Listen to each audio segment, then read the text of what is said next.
कांग्रेस और विपक्षी दलों ने दावा किया है कि इस बार लोकसभा चुनाव में बीजेपी हारेगी और इंडिया गठबंधन की सरकार केंद्र में बनेगी। कांग्रेस और विपक्षी दलों का यह दावा हकीकत बनेगा या नहीं, यह 4 जून को लोकसभा चुनाव के नतीजे आने पर पता चलेगा। लेकिन कांग्रेस में नेताओं का आपसी झगड़ा खत्म होने का नाम नहीं ले रहा है। कांग्रेस आलाकमान ने उत्तर पूर्वी दिल्ली सीट से कन्हैया कुमार को अपना उम्मीदवार बनाया है। इसे लेकर पार्टी की दिल्ली यूनिट में खींचतान और लड़ाई बढ़ गई है। दिल्ली प्रदेश कांग्रेस की तरफ से कन्हैया कुमार की उम्मीदवारी को लेकर उत्तर पूर्वी जिले के पूर्व विधायकों और पदाधिकारियों की बैठक बुलाई गई थी। न्यूज चैनल आज तक के सूत्रों की माने तो बैठक के दौरान दिल्ली कांग्रेस के कुछ नेताओं और कन्हैया कुमार के बीच झड़प और बहस हुई। बात इतनी बिगड़ गई कि एक नेता ने कन्हैया कुमार को गाली तक दे डाली। कन्हैया कुमार की उम्मीदवारी को लेकर दिल्ली कांग्रेस में सब कुछ सामान्य नहीं चल रहा है। बगावत की दर से स्थिति को संभालने के लिए दिल्ली कांग्रेस अध्यक्ष अरविंदर सिंह लवली ने उत्तर पूर्वी दिल्ली के जिला अध्यक्षों और पूर्व विधायकों की बैठक बुलाई थी। दिल्ली की पूर्व मुख्यमंत्री शीला दीक्षित के पुत्र संदीप दीक्षित भी बैठक में पहुंचे थे। वे मंच पर न जाकर पूर्व विधायकों और पदाधिकारियों के बीच बैठ गए। अरविंदर सिंह लवली ने संदीप दीक्षित को मंच पर बैठने के लिए कहा, लेकिन उन्होंने मना कर दिया।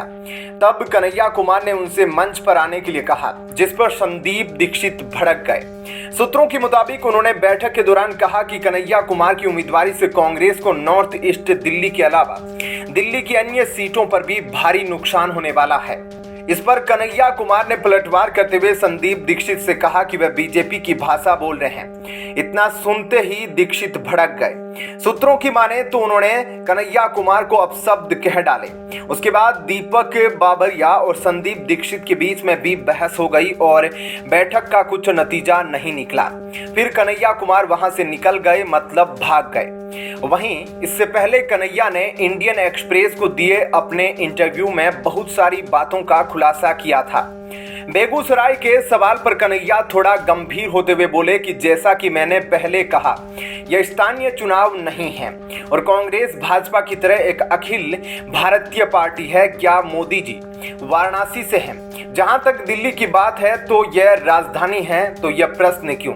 जाहिर तौर से बुरी तरह मायूस होते हुए कन्हैया ने कहा कि मैं बेगूसराय से चुनाव लड़ना पसंद करता। मेरी तैयारी भी बेगूसराय के लिए थी, लेकिन कांग्रेस इंडिया ब्लॉक का हिस्सा है और सीट हमारे एक साथी को दी गई है। कांग्रेस वहां से उम्मीदवार कैसे उतार सकती है?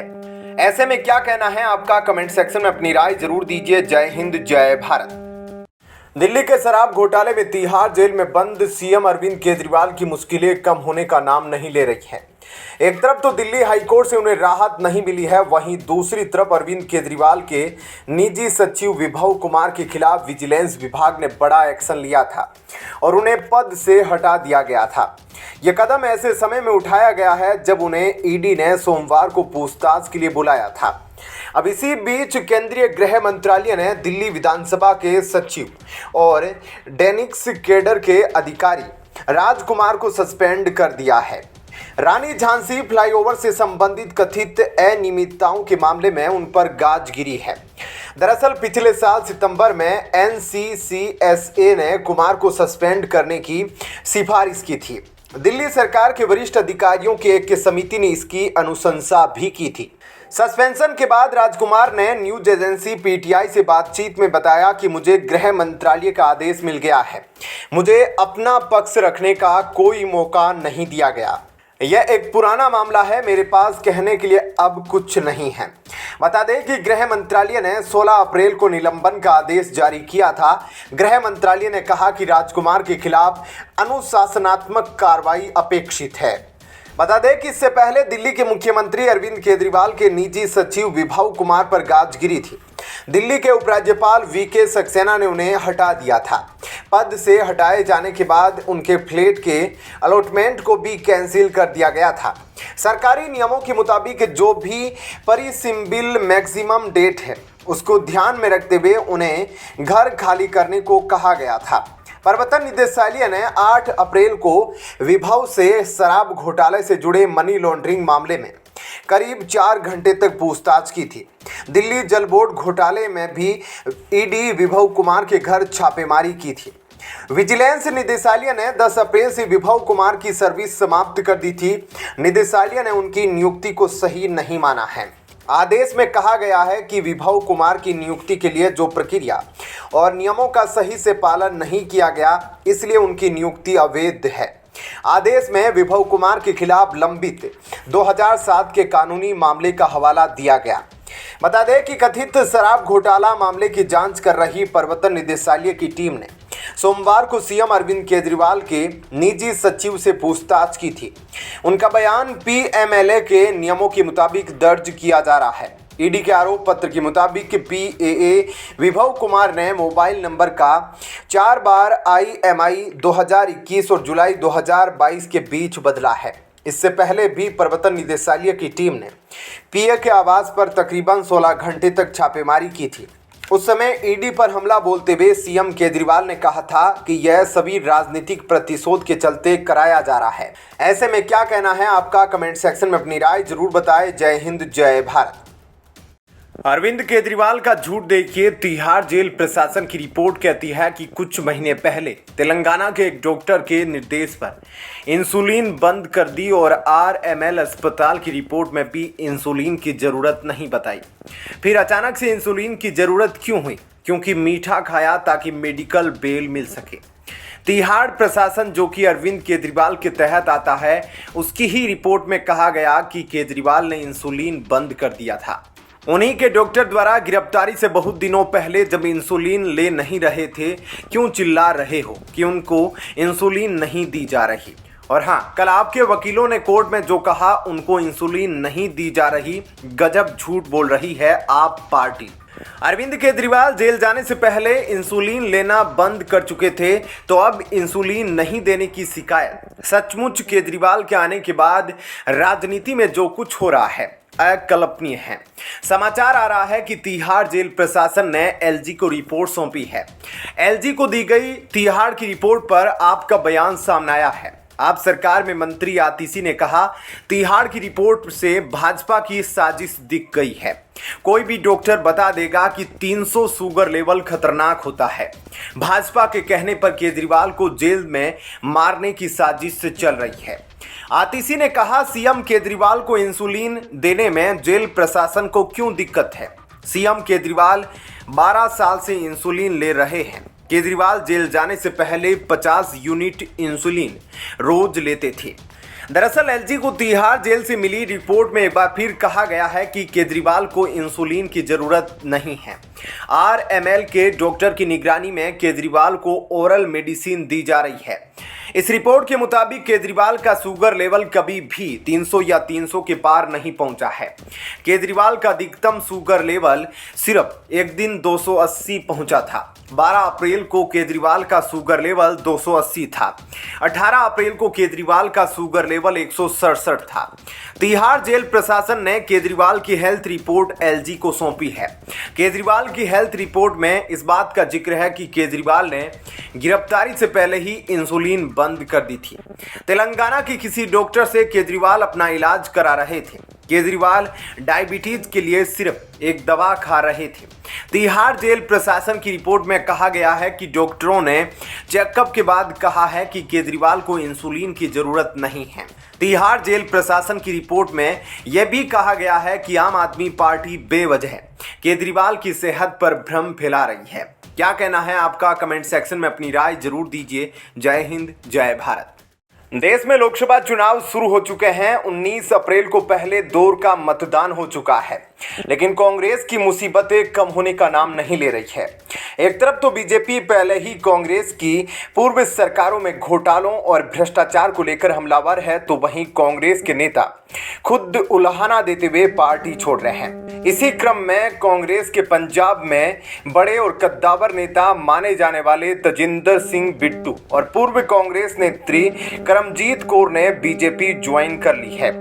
हिमाचल प्रदेश में कांग्रेस प्रभारी और प्रियंका गांधी के करीबी तजिंदर सिंह बिट्टू ने पार्टी की प्राथमिक सदस्यता से इस्तीफा देने के कुछ घंटे बाद ही बीजेपी में शामिल हो गए। उन्होंने दिल्ली में केंद्रीय मंत्री अश्विनी वैष्णव और बीजेपी महासचिव विनोद तावड़े की उपस्थिति में भाजपा की सदस्यता ग्रहण की। इससे पहले सोशल मीडिया पर इस्तीफे की जानकारी देते हुए बिट्टू ने कहा कि भारी मन से 35 साल बाद मैं कांग्रेस पार्टी से इस्तीफा दे रहा हूं। हालांकि उन्होंने इस्तीफा देने की वजह का खुलासा नहीं किया। बता दें कि पंजाब के पूर्व मुख्यमंत्री कैप्टन अमरिंदर सिंह के कांग्रेस छोड़ने के बाद से एक एक करके कई सीनियर नेता पार्टी छोड़ते जा रहे हैं। कांग्रेस छोड़ने वाले ज्यादातर नेता बीजेपी में शामिल हो चुके हैं। इनमें अमरिंदर सिंह, सुनील जाखड़ समेत कई नेता शामिल हैं। भाजपा में शामिल होने के बाद तजिंदर पाल सिंह बिट्टू ने कहा, मैंने कांग्रेस पार्टी में 35 साल लगाए हैं और आज मुझे लगता है कि कांग्रेस मुद्दों से भटक चुकी है। मैंने पंजाब के भले के लिए सोचा और भाजपा ज्वाइन की।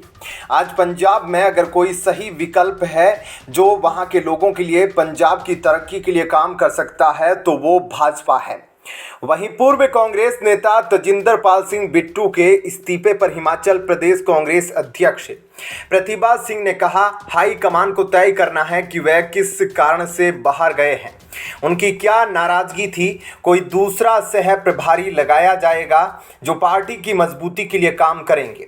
वहीं मध्य प्रदेश में कांग्रेस की पूर्व विधायक हरि वल्लभ शुक्ला समेत समर्थकों के साथ बीजेपी में शामिल हो गए। शनिवार को बीजेपी मुख्यालय में मुख्यमंत्री मोहन यादव ने उन्हें पार्टी की सदस्यता दिलाई।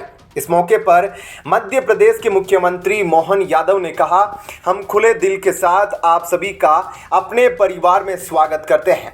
मैं पहले ही कह चुका हूं कि जैसे शक्कर दूध में घुल जाती है वैसे ही हमने आपका स्वागत किया है। आप किसी भी विषय पर अपनी राय दे सकते हैं। पहले चरण में राज्य में मतदान के ट्रेंड काफी अच्छे हैं और विशाल बहुमत के साथ बीजेपी एक बार फिर सरकार बनाने जा रही है। हरि वल्लभ शुक्ला ने कहा कि उन्होंने नरेंद्र मोदी की नीतियों से प्रभावित होकर बीजेपी की सदस्यता ली है और केंद्रीय मंत्री ज्योतिरादित्य सिंधिया की विकास नीतियों को आगे बढ़ाना चाहते हैं। उन्होंने कहा कि कांग्रेस अब सिर्फ उन नेताओं की पार्टी बनकर रह गई है जो बंद दरवाजों के अंदर बात करते हैं। उन्होंने यह भी कहा कि वे पार्टी में कोई पद नहीं चाहते हैं, वे आने वाली पीढ़ियों के लिए काम करेंगे। ऐसे में क्या कहना है आपका? कमेंट सेक्शन में अपनी राय जरूर दें। जय हिंद, जय भारत। दिल्ली के मुख्यमंत्री अरविंद केजरीवाल के जेल जाने के बाद से आम आदमी पार्टी राजनीतिक संकट से जूझ रही है। दरअसल दिल्ली नगर निगम में 26 अप्रैल को होने वाले मेयर चुनाव से पहले आम आदमी पार्टी में पार्षदों की शुरू हुई बगावत रुकने का नाम नहीं ले रही है। बीते दिन 18 अप्रैल को उप महापौर के लिए कैंडिडेट के लिए रविंद्र भारद्वाज के नाम की आधिकारिक घोषणा आप पार्टी की ओर से की गई, लेकिन पार्टी के दो निगम पार्षद विजय कुमार और नरेंद्र गिरसा ने पार्टी नेतृत्व के साथ बगावत करते हुए अपने नामांकन पत्र दाखिल किए हैं। इसके बाद त्रिलोकपुरी से पार्षद विजय कुमार ने शाम को एक्स पर पोस्ट कर आम आदमी पार्टी में होने का ही दावा किया। अब उन्होंने एक नई पोस्ट में आप नेताओं पर उनके परिवार पर दबाव बनाने का आरोप लगाया है। विजय कुमार ने एक्स पर किए पोस्ट में लिखा है कि यह मेरा निजी फैसला है। मैं आपसे विनती करता हूं, निवेदन करता हूं, राजनीति से मेरे परिवार को ना जोड़े। जनता की सेवा के साथ राजनीति करना मेरा काम है। मेरे घर के द्वार आपके लिए हमेशा खुले हैं, आप कभी भी आ सकते हैं, परंतु मैं आपसे पुनः निवेदन करता हूं, मेरे परिवार पर किसी भी प्रकार का दबाव न बनाए। मीडिया रिपोर्ट्स के मुताबिक विजय कुमार के नामांकन की जानकारी मिली तो आप नेताओं ने तुरंत संपर्क साधा और उनकी नाराजगी दूर करने की कोशिश की। उस समय विजय कुमार ने आप नेता आतिशी, संजय सिंह और नितिन त्यागी के साथ बैठकर एक्स पर पोस्ट कर कहा था वह आप में ही है, पर अगले ही दिन उनकी नई पोस्ट ने आप नेताओं की चिंता बढ़ा दी है। जानकारी के मुताबिक वह किसी का फोन नहीं उठा रहे हैं और दिल्ली से बाहर चले गए हैं। इतना ही नहीं, दोनों पार्षदों के प्रस्तावों में आप पार्षद भी शामिल थे। केजरीवाल की पार्टी ने हाल ही में निगम चुनाव के लिए मेयर और डिप्टी मेयर के उम्मीदवारों का ऐलान किया है, जिसके बाद पार्टी के अंदर बगावती तेवर देखने को मिल रहे हैं। दिल्ली के शराब घोटाले से जुड़े मनी लॉन्ड्रिंग मामले में जेल में बंद अरविंद केजरीवाल की गिरफ्तारी के बाद आप और कांग्रेस गठबंधन एकता की परीक्षा के लिए निगम चुनाव में होने हैं। मेयर और डिप्टी मेयर पदों के लिए आपने महेश खींची और रविंद्र भारद्वाज को उम्मीदवार बनाया है, जबकि बहुमत नहीं होने के बावजूद बीजेपी ने किशन लाल और नीना बिष्ट को मैदान में उतारा है।